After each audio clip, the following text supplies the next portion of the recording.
बरसौली गांव में राजू के चाय टपरी पर सभी बच्चों को डरावनी और रहस्यों सी भरी कहानियां सुनाते हुए बब्बन भैया आमी थे।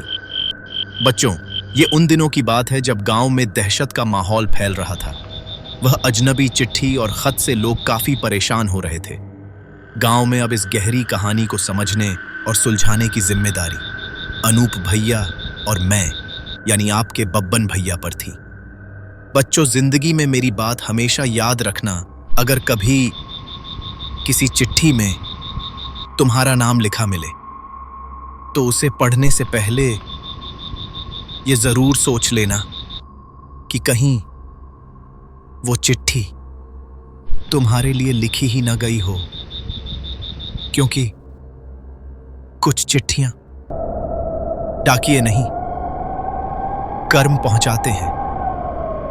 बरसौली सुबह हो चुकी थी, लेकिन आज सूरज निकलने के बाद भी गांव के ऊपर अजीब सी धुंध छाई हुई थी, जैसे रात अब भी जाने को तैयार न हो। हरिराम के घर के बाहर अब भी वही भीड़ खड़ी थी। किसी की हिम्मत नहीं हो रही थी उस लाल चिट्ठी को दोबारा देखने की, लेकिन एक आदमी भीड़ से अलग खड़ा था। वह था बब्बन भैया। उनकी आंखें चिट्ठी पर नहीं, अनूप के चेहरे पर थीं, क्योंकि उन्हें पता था अनूप ने कुछ ऐसा देखा है जो बाकी किसी ने नहीं देखा।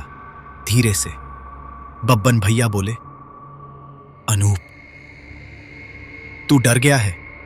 अनूप कुछ पल चुप रहा, फिर बहुत धीरे बोला, बब्बन भैया, एक बात काफी गहरी है।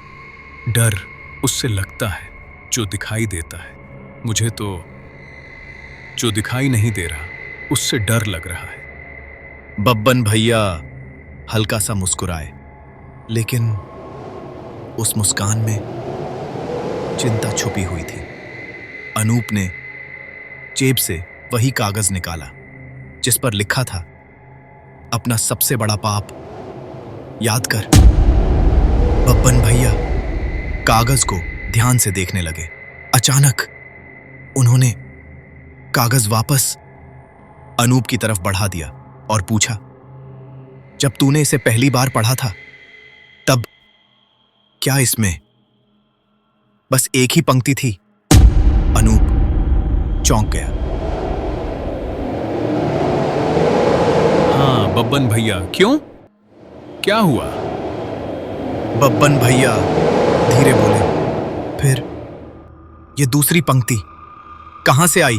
अनूप का दिल जोर से धड़कने लगा।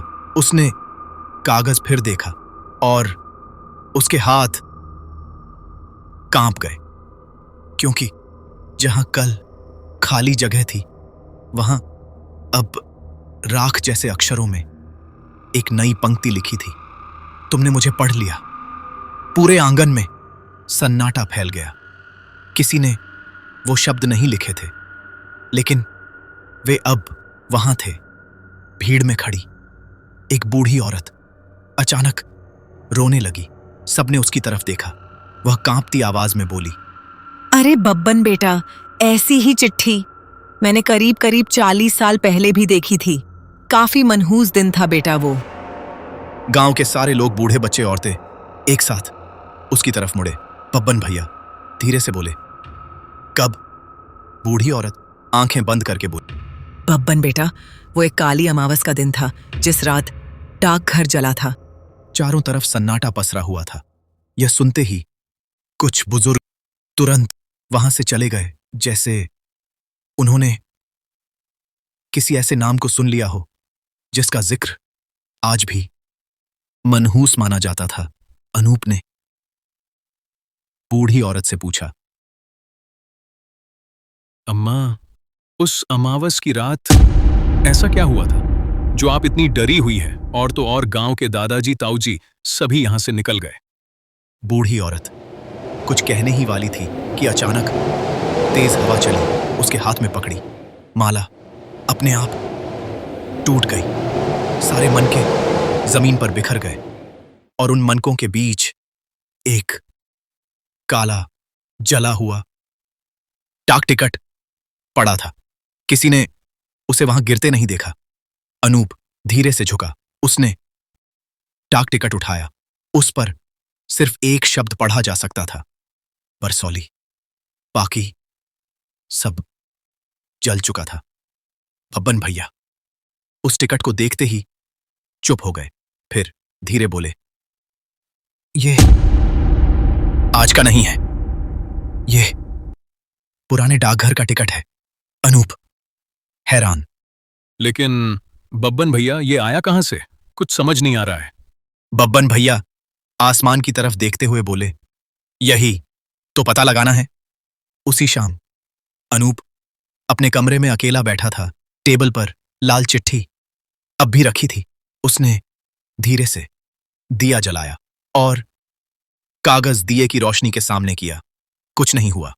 फिर उसने कागज को हल्का सा गर्म किया और अचानक राख जैसे अक्षर धीरे धीरे फैलने लगे।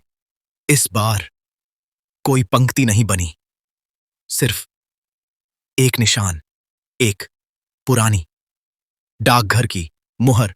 उस मुहर के बीच समय लिखा था, 3:03। अनूप धीरे से फुसफुसाया, अजीब सी बात है, हर बार यही समय। बात कुछ समझ नहीं आ रही। सूरज ढल चुका था। रात अपने चरम पर थी। बरसौली फिर सन्नाटे में डूब चुकी थी। अनूप खिड़की के पास खड़ा था।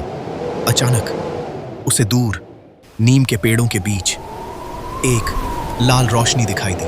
वही लाल लालटेन, लेकिन इस बार डाकिया चल नहीं रहा था। वह बस खड़ा था और सीधे अनूप के घर की तरफ देख रहा था। अनूप साहस जुटाकर एक कदम आगे बढ़ा। उसी क्षण लाल रोशनी बुझ गई। डाकिया गायब हो चुका था, लेकिन जहां वह खड़ा था वहां जमीन पर कुछ चमक रहा था। सुबह होने का इंतजार किए बिना अनूप दौड़ पड़ा उस जगह की ओर और जैसे ही उसने वह चीज उठाई, उसके चेहरे का रंग उड़ गया, क्योंकि वह एक पुरानी पीतल की डाकघर की चाबी थी जिस पर खुदा हुआ था, कमरा नंबर 7। बब्बन भैया धीमे स्वर में बोले, कुछ ताले चाबी से नहीं सच से खुलते हैं, लेकिन जिस सच को 40 साल तक छुपाया गया हो उसे खोलने की कीमत हर कोई नहीं चुका सकता। बाकी कहानी अगली रात। भाई, अब कहानी सिर्फ डाकिये की नहीं रही। अब इसमें 3 बड़े रहस्य हैं। दूसरी पंक्ति अपने आप कैसे लिखी गई, 3:03 का मतलब क्या है, कमरा नंबर 7 में क्या छिपा है, जानने के लिए देखते रहिए और सब्सक्राइब करिए आपका अपना स्कैरी चिली यूट्यूब चैनल। तब तक के लिए आत्माओं से सावधान रहे, सुरक्षित रहे।